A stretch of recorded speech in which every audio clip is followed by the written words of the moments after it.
Doubleheader. And in case you missed it, we're going to show you everything again. It started with 45 seconds left. Now, at the end of the game, I called the Detroit fans a bunch of punks. After further review, I still think they are. Although not all the fans, but those that were involved in this, those that came onto the floor, guys, and it escalated when the fans get involved.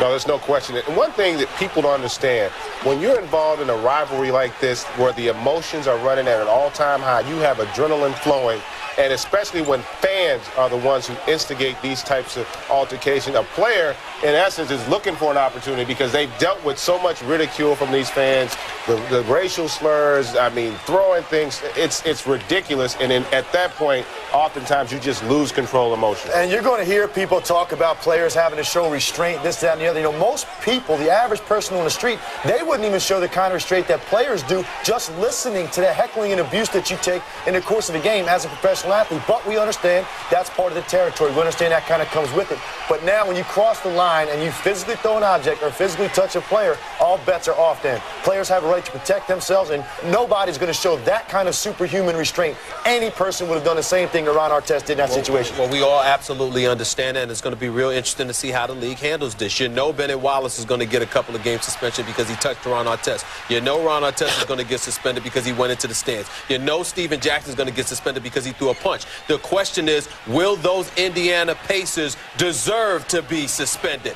That is the question right now. It's going to be real interesting to see how the league handles it and how the Players Association comes to the defense of their players, because I absolutely believe they will, and hopefully the NBA will do so as well. Rick Carlisle actually said that he felt he was fighting for his life. And again, you point out that there's 12 players, there's a coaching staff of 4 or 5. There are guys that are out there protecting the team. Stephen A. Smith, you just talked to Rick Carlisle. What do you have to say? I spoke to Rick Carlisle 5 minutes ago. He says he's completely standing by his players. He does not believe that they were wrong. He did preface it by saying he did not see the incident, but during the game there was stuff going on that he wasn't pleased with from Detroit's side. It's not just the team, but it's fans. And certainly from the stuff that he witnessed, he is standing by his players 100% in this entire fiasco. And I would say so that we would all agree based on what we said. We're not justifying for saying they should have gone into the stands, but the fans are the ones who escalated this. A guy who was courtside all night long with more insight, Jim Gray.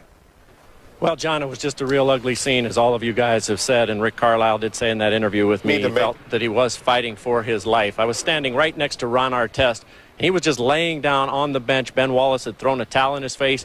He really didn't react at that. He was trying to stay out of the mix, and then all of a sudden, it appeared to me that it's a cup or a bottle, a blue bottle came in, and it doused him, and he jumped up and he went out after him. Now he misses the guy. The guy who throws it's the guy in the hat right there, but he's not the guy that he goes after. And Artest was very calm. He was talking on the radio with Mark Boyle and the local radio. He had put the headset on, so the incident had basically gotten all calmed down. There you see Jackson come in, and now it just gets totally out of control, and it continues to spill over. Rick Mahorn, one of the former bad boys, now a radio announcer for the Pistons. You see him there on the right in the yellow shirt. Big Rick Mahorn did a great job, but then this fan who starts it all with throwing it hit Artest in the head twice. And then there was another fan right here, big gentleman on the left in the gray shirt. He just cold-cocks Jones, and that man had a credential on too. I spoke to Tom Wilson, and Tom Wilson feels that there was plenty of security in the house. John, everybody comes through here through a megatometer, and they're also hand searched. So we also had some chairs being thrown. I spoke to Ron Artest as he left. He told me he was okay. He was very calm. He said, I really can't talk about it. The police are letting me leave right now. Here we see the chair incident coming through, and this prompted the police to get out their pepper spray. And Jermaine O'Neal avoided that chair, but you're going to see some pepper spray come in here. Anyway, Artest said that he was okay. He felt that it was self-defense, and he really didn't want to say anything else.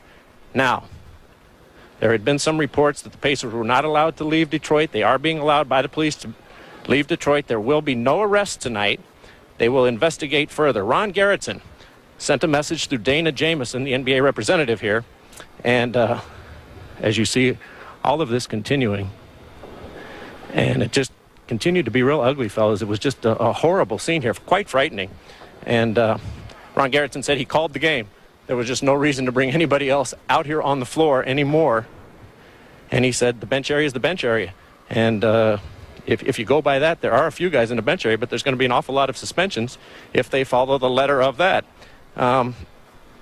Mark Boyle, the play-by-play man for the Pacers. Look at this right here. This fan came onto the court, and then he gets hit even harder by Jermaine O'Neal a moment later. John, we could go through this. There's an awful lot of tape, but the information is the Pacers are on their plane. They're headed back to Indiana. No comment whatsoever at all from any of the Detroit Pistons. They all left with the exception of Larry Brown, who spoke to the media. John, back to you.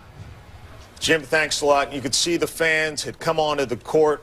The NBA is really the only of the 4 professional sports. It's the only one where the fans can actually reach out and put their hands on a player. They're that coach. So people who watch this and want to blame the players, they don't know what they went through the entire game. That's exactly right. And Greg touched on this earlier. Players, you have so much pent-up frustration that you deal with over the course of your career of the stuff that you listen to. It's always right there below the surface, but you always show restraint, never reacting to a fan. But there's an opportunity now. You see an opportunity to actually go in there, and it's somewhat justified. Players are going to take advantage of that opportunity. No question. And also, keep in mind, again, the players will be suspended. What I'm more interested to find out what will happen in terms of security and those fans who initiated this altercation, not just from a criminal standpoint, but how will the league deal with that moving forward? Well, it'll be interesting, but I'm interested in the criminal element of it. I mean, I remember years ago when a fan was caught throwing a snowball at one of the coaches, I think it was Green Bay, at a New York Giants game. You found out who that individual was, and you had criminal charges pressed against them. Make sure you can do that to those despicable fans that did that tonight. They got a few jails they could fill up tonight on that. We'll continue with more from Times Square in the